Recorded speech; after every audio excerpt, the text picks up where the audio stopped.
नमस्कार मेरे प्यारे साथियों, मैं डीपी आज एक नए वीडियो के साथ आप लोगों के सामने हूं।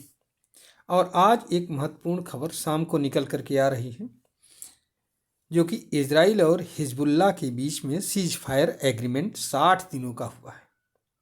ये खबर कई जगहों पर मैंने देखा, राइटर ने भी छापा है, टाइम्स ऑफ इंडिया की भी खबर है, इंडियन एक्सप्रेस की भी खबर है, अल जजीरा पर भी चल रही है। आप लोग देख सकते हो, मैंने इंडियन एक्सप्रेस से लिया है, देखा है।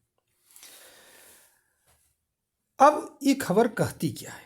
ये खबर ये कह रही है कि कुछ और देशों ने मिलकर के, जिसमें लेबनान भी शामिल है, यूएसए भी शामिल है, फ्रांस भी शामिल है, इनडायरेक्ट वे में ईरान भी शामिल है, आदि आदि 5 अन्य देश मिलकर के यूएन के साथ मिलकर के एक रिजोल्यूशन 2006-1701 रिजोल्यूशन को फॉलो करने पर सहमति बन गई है इजराइल और हिजबुल्लाह के बीच में।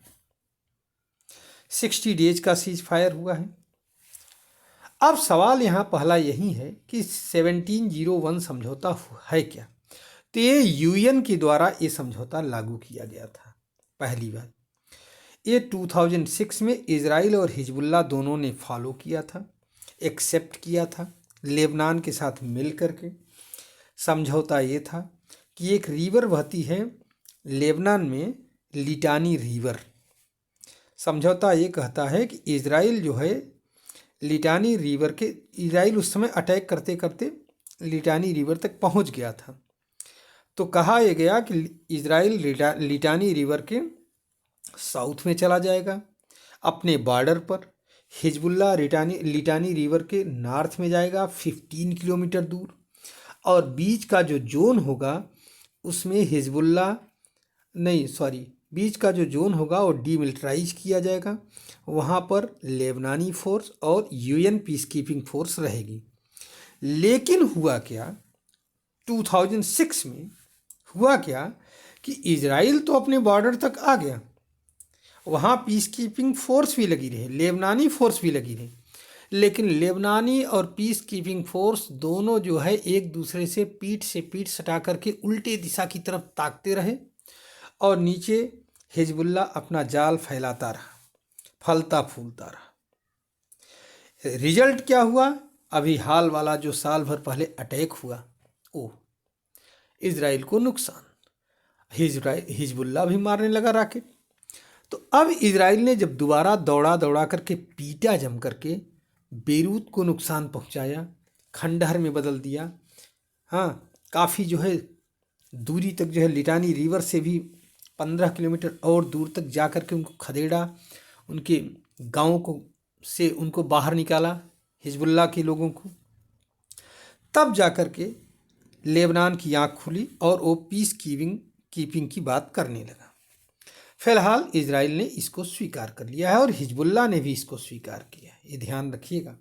हालांकि इजराइल और हिजबुल्लाह के बीच में कोई डायरेक्ट टाक नहीं हुई है। समझौता सिर्फ इतना का है कि 1701 समझौता लागू किया जाएगा। अब आपको समझ में आ गया होगा कि 1701 समझौता क्या है और इसको क्या लागू किया जाएगा। अब हो सकता है भाई, अगर विश्व बिरादरी के सामने ये स्वीकार किया है तो हो सकता है लेबनान जो है वो ठीक से लागू करवाए इस पर। लेकिन इजराइल ने समझौता से पहले ये कह दिया है कि हमारी सुरक्षा मेन होगी, अगर वहाँ कोई हिजबुल्लाह की गतिविधि हुई तो हम बर्दाश्त नहीं करेंगे, अगर खतरा लगा तो इजराइल आत्मरक्षा करेगा। ये लिखित में समझौता यूएसए के थ्रू दे दिया गया है। सवाल यहां पर कई पैदा होता है कि नाटक क्या है।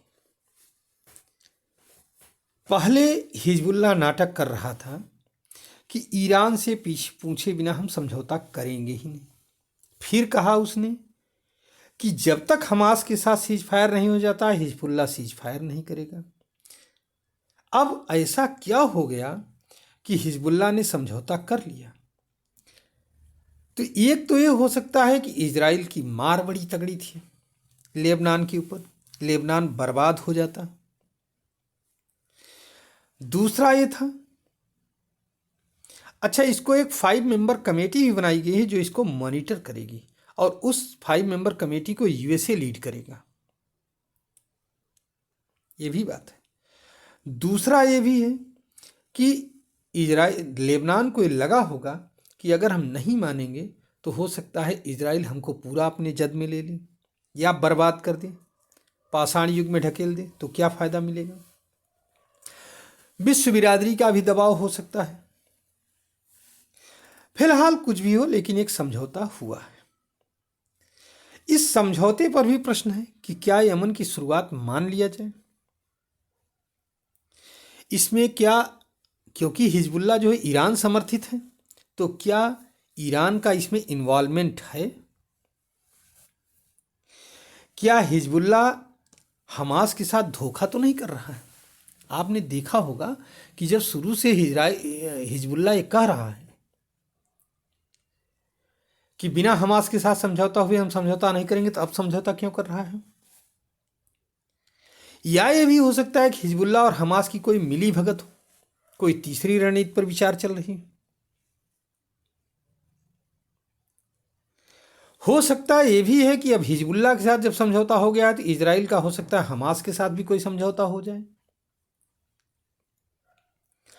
इजराइल एक गेम ये भी खेल सकता है कि नॉर्दर्न बॉर्डर को जो हम सुरक्षित कर लेंगे, तब एक नई योजना के तहत पहले हमास से निपट लेंगे या अन्य बॉर्डर से निपट लेंगे, तब फिर जाकर के हम हिजबुल्ला को फिर दोबारा ठीक कर लेंगे। फिलहाल कुछ भी हो सकता है, लेकिन एक सुखद संकेत के साथ साथ एक आशंका भरा माहौल तो है ही है पूरे मिडिल ईस्ट रीजन में, स्पेशली इजराइल के लिए। क्योंकि इतने दिनों के बाद जब इतना बड़ा अटैक हुआ था इजराइल के ऊपर, उसके साथ नंगा नाच जो किया गया था, हमास वालों ने किया था, उस चीज़ को इजराइल कभी भूल तो पाएगा नहीं और अब सतर्क रहेगा, उम्मीद करता हूँ। फिलहाल आने वाला भविष्य बताएगा, आने वाले दिन बताएंगे कि समझौता किधर हो सकता है, किधर करवट लेगा। फिलहाल के लिए मैं अपना वीडियो यहीं पर समाप्त कर रहा हूँ। नमस्कार, जय हिंद, जय भारत, वंदे मातरम।